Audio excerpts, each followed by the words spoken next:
Olá, boa noite. Gostaríamos de convidá-los a participar juntamente conosco de mais uma reunião de oração e de louvor ao nosso Deus. Este é o canal da Igreja Presbiteriana do Brasil em Angatuba. Eu sou o seminarista Jefferson, faço o seminário no Seminário Presbiteriano do Sul. Essa é minha esposa Janaína e gostaríamos de convidá-los. Onde quer que você esteja, independente da placa da sua igreja, da sua denominação, independente da sua religião, gostaríamos de convidá-los para, juntamente conosco, adorar e bendizer o nome do Senhor. E para isso, para iniciarmos este momento de adoração, nós gostaríamos de ler juntamente com vocês, aonde quer que você esteja. Procure uma Bíblia, seja no seu celular, no seu computador, uma Bíblia física, e leia juntamente conosco o texto de Isaías, no capítulo 6, vamos ler do versículo 1 ao versículo 3. É um texto muito pertinente para os nossos dias. E diz assim: No ano da morte do rei Uzias, eu vi o Senhor assentado sobre um alto e sublime trono, e as abas das suas vestes cobriam o templo. Serafins estavam por cima dele, cada um tinha 6 asas. Com 2 cobria o rosto, com 2 cobria os seus pés, e com 2 voava. E clamavam uns para os outros, dizendo: Santo, Santo, Santo é o Senhor dos exércitos. Toda a terra está cheia da sua glória. O profeta Isaías está descrevendo aqui a manifestação visível do Senhor assentado no trono. E isso num momento de caos para Jerusalém. O rei Uzias havia morrido. A cidade estava em caos. Mas Deus ainda estava no trono. Essa é a mensagem que o profeta Isaías está nos transmitindo. Embora tudo pareça estar perdido, embora tudo pareça estar no mais completo caos, o Senhor ainda está no trono. Toda a sua glória enche toda a terra. O Senhor ainda reina. O Senhor ainda está no controle de todas as coisas. Quero convidá-lo para curvar a sua cabeça, aonde quer que você esteja agora. Ore ao Senhor. Eleve a sua voz ao Senhor. Invoque a sua presença, para que Ele receba a nossa adoração e o nosso louvor. Soberano Deus e amado Pai, queremos pedir que a Tua graça, que o Teu amor, que a Tua misericórdia cubra as nossas vidas esta noite. Pedimos, Pai, perdão pelos nossos pecados, pelos nossos erros. Somos falhos e pecadores. Pedimos que a Tua graça e a Tua misericórdia nos limpe esta noite. E queremos pedir, Senhor, que a Tua presença seja física, para que nós possamos senti-la. Pedir que o Senhor esteja conosco e que receba o nosso louvor e a nossa adoração. Esse é o nosso desejo, Pai. E desde já agradecemos por tudo que o Senhor tem feito e por tudo que ainda vai fazer. Em nome de Jesus. Amém. Quero convidá-los para lermos mais um texto. Texto esse que está em 1 João, capítulo 4, versículo 18. A Janaína vai ler para a gente. No amor não existe medo. Antes, o perfeito amor lança fora o medo. Ora, o medo produz tormento. Logo, aquele que teme não é aperfeiçoado no amor. No amor não existe medo. O apóstolo João está convidando ao seu leitor a olhar para o amor. O amor que o apóstolo João está mencionando aqui é o amor de Deus. é o amor com que ele nos amou. Tanto que no versículo 18, ele vai dizer, nós amamos porque ele nos amou primeiro.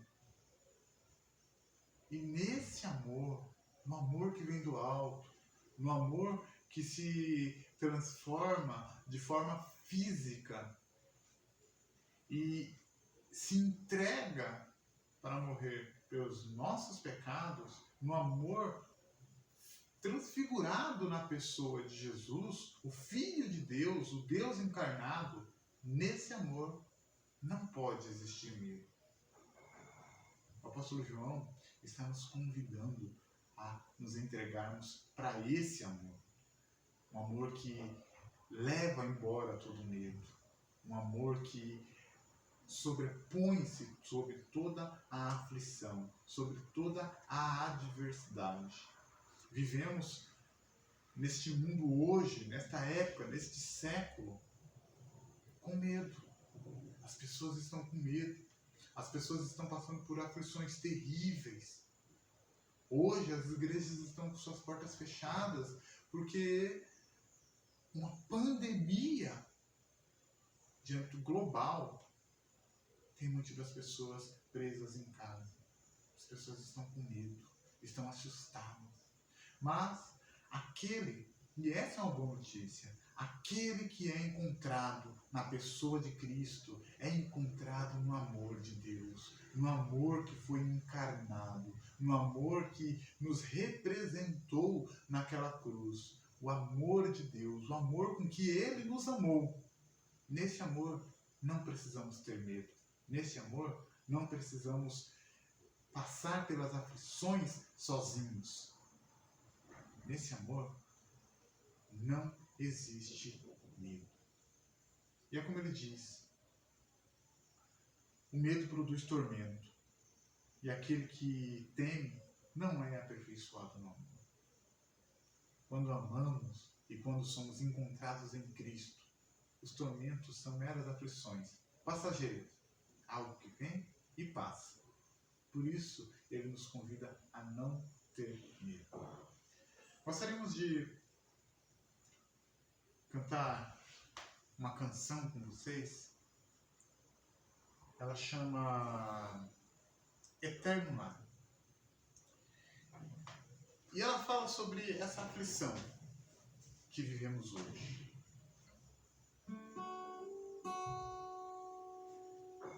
Ela também nos faz um convite. Um convite a lembrar quem é Deus. Um convite a lembrar o que Ele fez por nós. Chama Eterno Lar.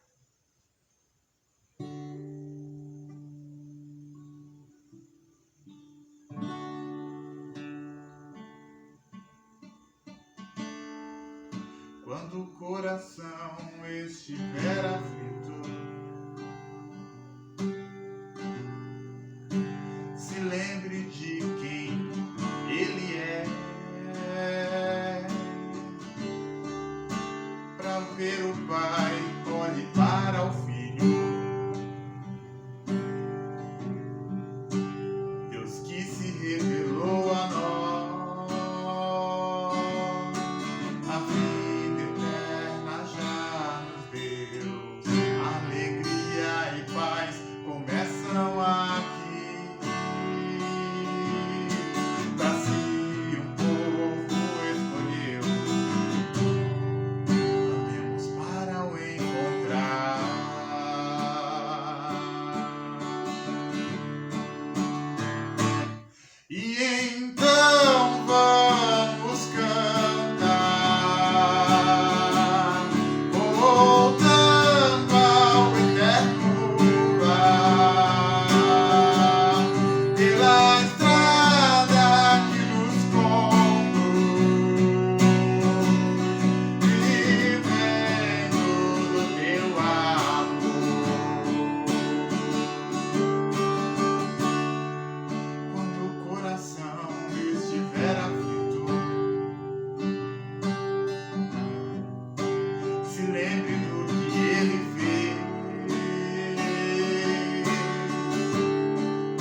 estiver aflito, diante das adversidades, diante de todos os problemas da vida, diante de todo esse caos, lembre-se de quem Ele é. Lembre-se de que Ele ainda está no trono. E lembre-se de que Ele é o amor, e o amor tudo vence. Mais uma vez quero pedir para você, onde quer que você esteja, curve a sua cabeça e ore conosco. Levante um clamor a Deus, um clamor pela nossa nação, um clamor pelas vidas que estão sendo perdidas e um clamor por aquelas que aqui estão perdidas no mundo. Pai, nós queremos nos colocar diante da Tua presença mais uma vez como igreja, como filhos e filhas, servos e servas, lavados e remidos no sangue de Jesus, adotados e feitos herança de Deus por meio de Cristo. Queremos pedir, Pai, levantamos um clamor pela nossa nação, levantamos um clamor, Pai, pelo nosso mundo, levantamos um clamor, Senhor, para que o Senhor tome as rédeas, que o Senhor tome o controle de todas as coisas. Queremos pedir que o Senhor visite neste momento os familiares de vítimas nesta pandemia, dos mais de 260 mil mortos aí. Queremos pedir que o Senhor visite cada coração, que o Senhor conforte cada coração. Não apenas os nossos aqui, os de mais de 200 mil mortos aqui, mas o mais de milhões de pessoas ao redor do planeta. Vítimas deste vírus. Queremos pedir que o Senhor abençoe essas famílias. Queremos pedir que o Senhor visite também aqueles hospitais que hoje, Pai, estão com pessoas enfermas, entubadas. Queremos pedir que o Senhor leve a cura. Acreditamos na cura. Acreditamos que o Senhor ainda está no controle de todas as coisas. Acreditamos que o Senhor ainda faz milagre. E a Tua palavra diz que o clamor do justo pode muito em seus efeitos, Pai. Então agora é a igreja que clama para Ti. É a igreja, Senhor, que clama para que um milagre seja feito. É a igreja que clama para que o Senhor olhe para nós, para que o Senhor intervenha. E quanto ao nosso país, pedimos que o Senhor intervenha em todos os setores. Pedimos que o Senhor intervenha na política. Pedimos que o Senhor intervenha na saúde pública. Pedimos que o Senhor intervenha na segurança, na educação. Pedimos que o Senhor intervenha no nosso país, para que nós possamos ter esperança. Sabemos, Pai, que estamos de passagem aqui, mas oramos para que se faça a paz. Oramos para que se faça a paz entre os irmãos e entre as pessoas do nosso país. Oramos para que o Senhor seja reconhecido e glorificado em nosso país. Esse é o nosso desejo, Pai. Abençoa-nos para esta noite. Vamos ouvir agora a palavra de Deus, a Tua palavra. Vamos ouvir para aquele um sermão. Palavras que aconchegarão os nossos corações. Queremos pedir que o Teu Espírito Santo nos ilumine. Ilumine, Senhor, as nossas mentes e quebrante os nossos corações, para que possamos recebê-lo e praticá-lo em nossas vidas. Esse é o nosso desejo. Desde já agradecemos em nome de Jesus. Eu quero convidar você para refletirmos esta noite na palavra de Deus. Quero refletir com você em alguns versículos, um trecho da palavra que se encontra em João, no capítulo 19. Vamos ler do capítulo 20, perdão. Vamos ler do versículo 19 ao versículo 22, é um momento bem crítico dos discípulos. Eles estavam passando por um momento de aflição e Jesus, como diz o título, aparece para eles ali e os lembra de quem eles são e de que estão fazendo ali. Isso serve bastante para nós, para os nossos dias. Quem nós somos e o que estamos fazendo aqui.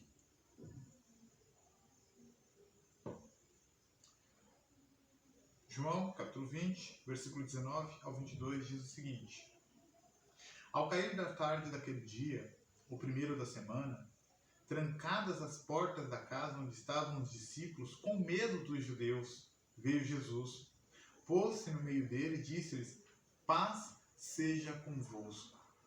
E dizendo isso, lhe mostrou as mãos e o lado. Alegraram-se, portanto, os discípulos ao verem o Senhor. Disse-lhe, pois, Jesus outra vez: Paz seja convosco. Assim como o Pai me enviou, eu também vos envio. E havendo dito isto, soprou sobre eles e disse-lhes: Recebei o Espírito Santo. Esse é um pequeno trecho, apenas, de uma experiência que os discípulos de Jesus, naqueles dias, tiveram com ele. É hora de refletirmos sobre a nossa missão. Mais do que nunca, é hora de pensarmos quem somos nesse mundo caótico.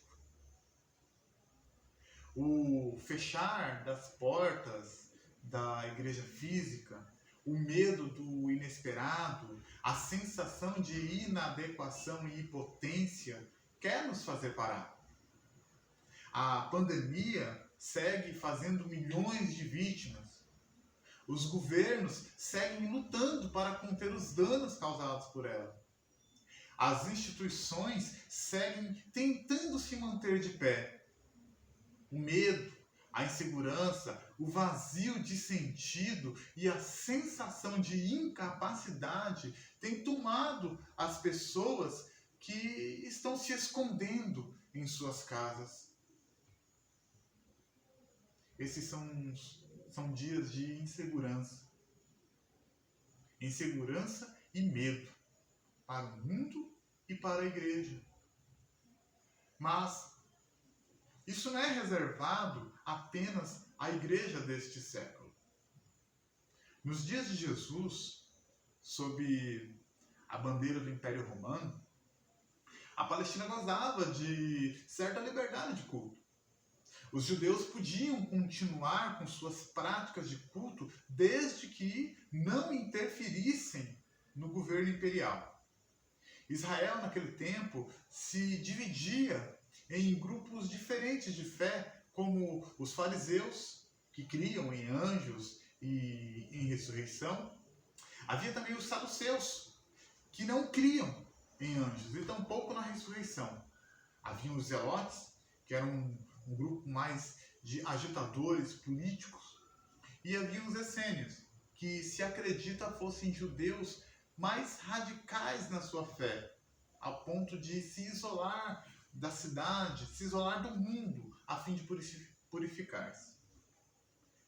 Porém, todos eles tinham algo em comum. Todos tinham em comum a esperança. Todos tinham em comum a esperança de libertação, a esperança de um rei poderoso que os livraria do jugo opressor, de um Messias que os conduziria de volta à segurança do convívio com Deus. Uma esperança escatológica, uma esperança para o fim dos tempos. Esse era o ambiente onde Cristo foi morto. Havia relativa segurança, uma quase liberdade, uma falsa paz. Mas mesmo essa falsa paz, essa liberdade, essa segurança, de uma hora para outra, acabou para os discípulos de Jesus, a igreja primitiva. Jesus havia sido morto. O seu líder havia sido entregue aos homens, foi torturado, foi humilhado e foi morto. Não havia mais segurança para eles, não havia mais a expectativa missionária e o medo os incapacitava. Como igreja neste século, e diante de todas essas adversidades do nosso tempo, como não nos sentirmos assim?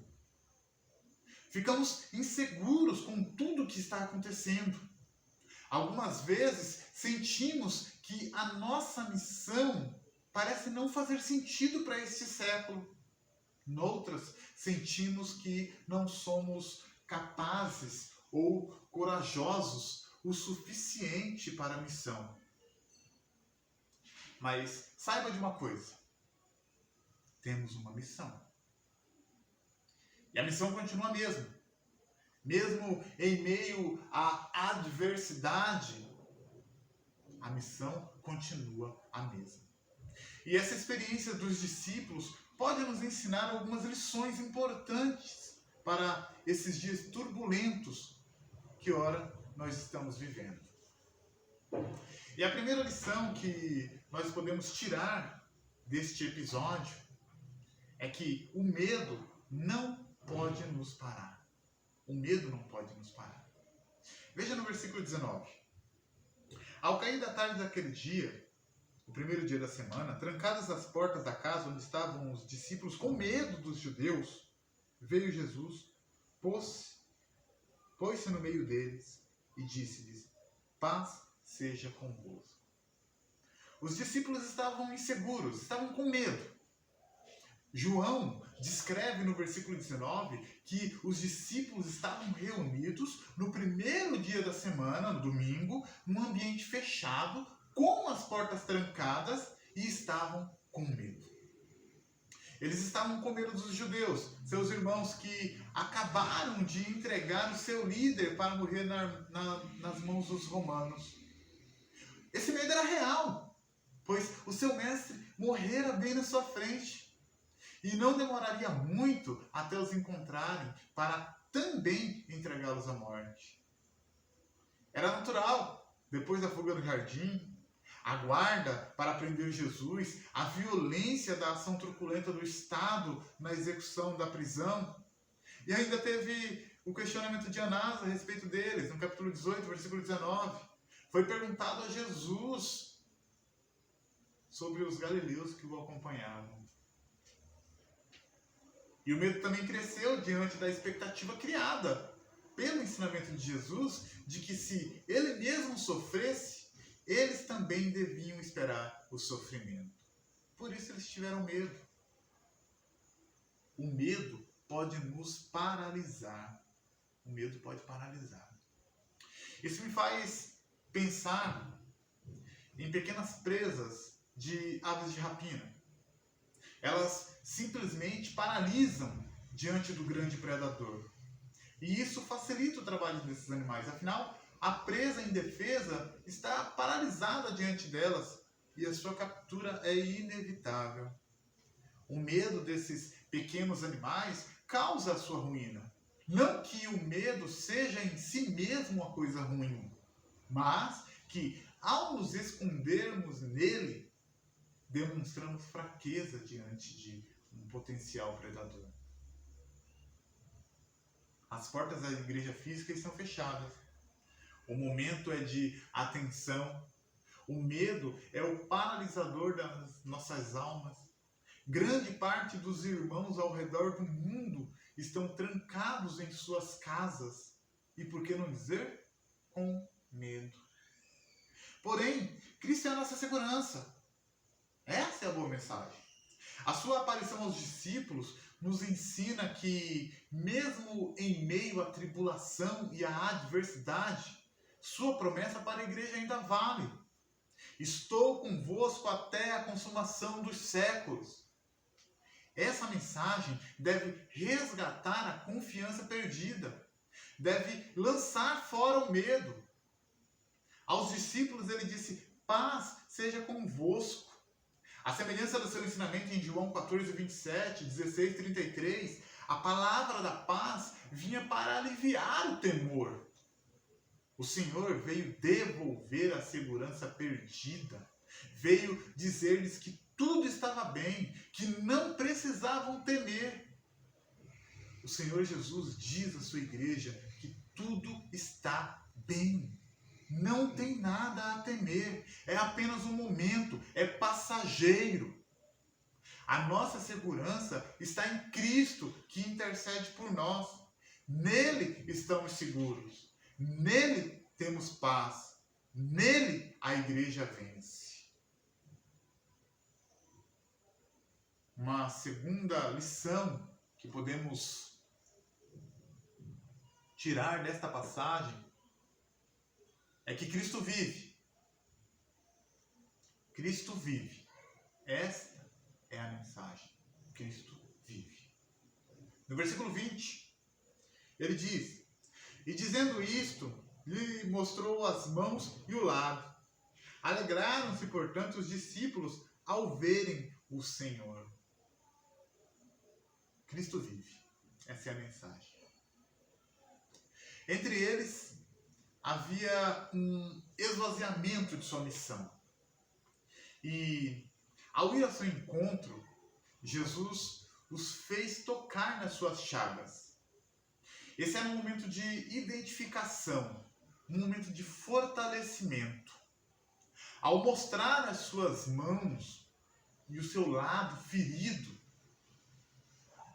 Jesus está mostrando a eles que ele vive, que é ele mesmo que está ali, em pessoa, em corpo. E isso faz total sentido se pensarmos que entre eles havia quem não acreditasse na ressurreição. E diante do terror da morte, tudo parecia estar perdido. Talvez não houvesse mais missão.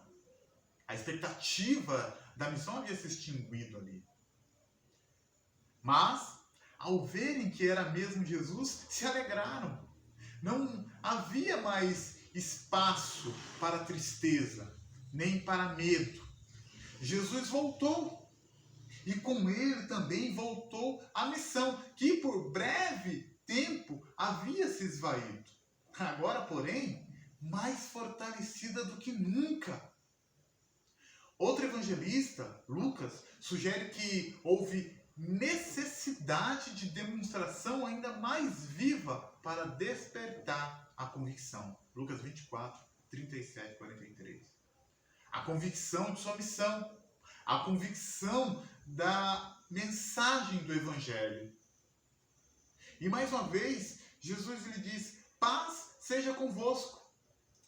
A primeira paz, do versículo 19, foi para aquietar seus corações, para suprir o medo. Esta é para prepará-los para uma nova declaração, a reafirmação da sua missão. O plano não havia mudado. Certa vez um viajante passava próximo a um riacho e notou a presença de um pastor e um rebanho de ovelhas. E enquanto ele observava as ovelhas bebendo água, ele notou que outro rebanho se aproximou e em seguida um terceiro com seus respectivos pastores.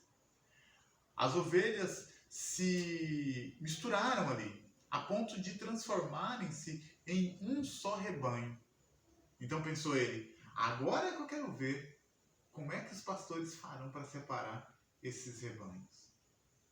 E enquanto as ovelhas bebiam água e pastavam pelas redondezas, os pastores conversavam. E quando chegou o momento de ir embora, aquele que estava há mais tempo naquele lugar chamou as suas ovelhas.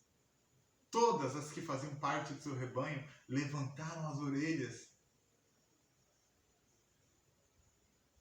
levantaram a cabeça e seguiram o pastor. Então pensou: bem, parece que deu certo, mas ainda existem 2 rebanhos. Então ele pensou que iria haver uma grande confusão ali de ovelhas batendo cabeça e pastores malucos cercando e tentando separar ali as ovelhas. Então, momentos depois, o segundo pastor despediu-se do colega e deu a voz de comando, convocando as suas ovelhas. todas que pertenciam ao seu rebanho levantaram a cabeça e seguiram o pastor. Assim, restou apenas o último rebanho, para o desapontamento do surpreso viajante. Cristo é o pastor que lidera as ovelhas.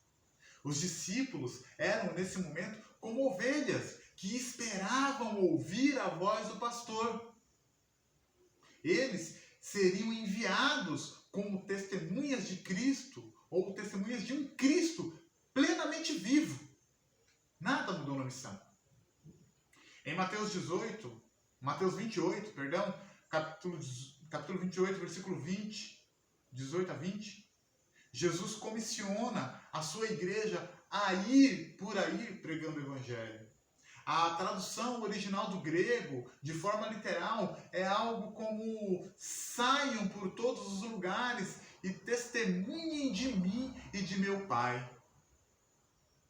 Essa era a reafirmação da missão que lhes foi proposta no início da sua caminhada com Cristo. Somos chamados para pregar a mensagem do Evangelho, para testemunhar da pessoa de Cristo, sua morte, sua ressurreição. Somos chamados para testemunhar da pessoa de Cristo. Temos uma missão: conhecê-lo e fazê-lo conhecido. Essa é a nossa missão. Um terceiro ensinamento que nós podemos tirar desta experiência dos apóstolos, dos discípulos de Jesus, é que somos capacitados e fortalecidos para enfrentar o dia mau. Somos capacitados e fortalecidos para enfrentar o dia mau. Veja no versículos 21 e 22 o que ele diz.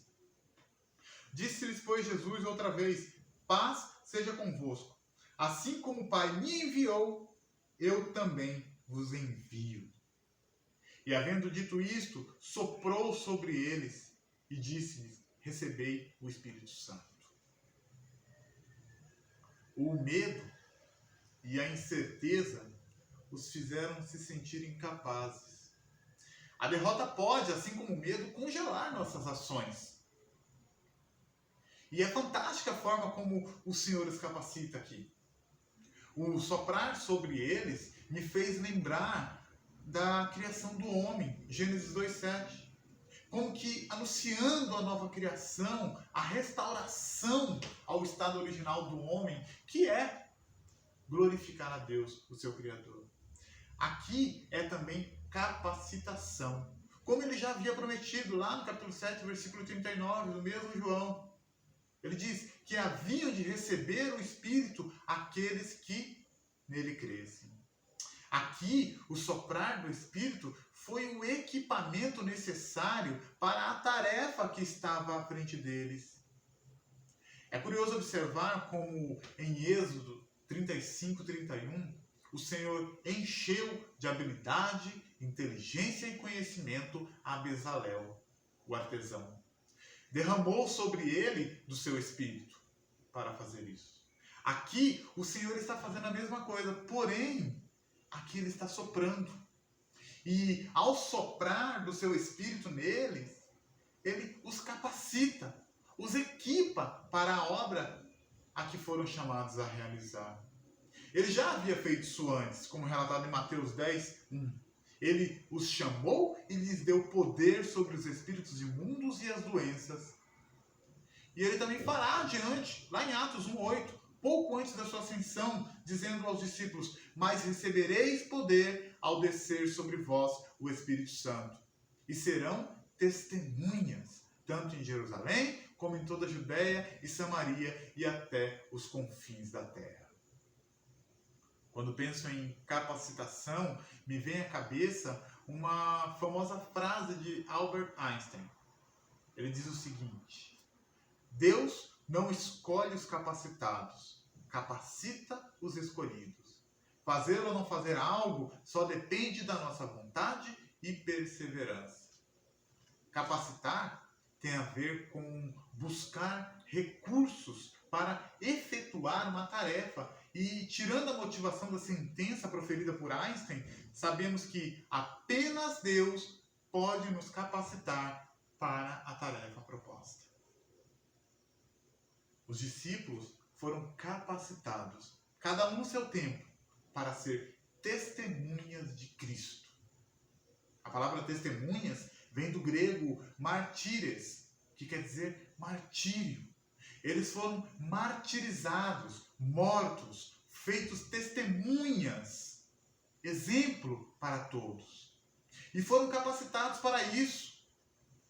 Amados, não importa o quão sejamos ignorantes e inadequados, Ele nos capacita para toda a boa obra, que, como diz o apóstolo Paulo, que Ele já preparou de antemão para que nelas andássemos. Cristo foi o modelo que devemos nos moldar, e a sua morte, a sua aflição diante do mundo, as suas provações, são meios de aprendizado para a igreja neste século, para a igreja do hoje, do agora. Não serão as portas fechadas, o medo da morte ou dos homens que irão impedir a igreja de Cristo de cumprir a sua missão nesta terra. Dentre as razões do batismo de Jesus, mesmo sem pecado, estava o capacitar do Espírito Santo. Após sair das águas, ele foi imediatamente para o deserto e lá passou por aflições que nos são apresentadas todos os dias. E ele passou por elas para nos conduzir e fazer passar por elas também. E da mesma forma que o Senhor Jesus recebeu a capacitação do próprio Espírito de Deus para realizar sua obra, dependemos também dele para isso. A manifestação do Espírito Santo é concedida a cada um visando um fim proveitoso.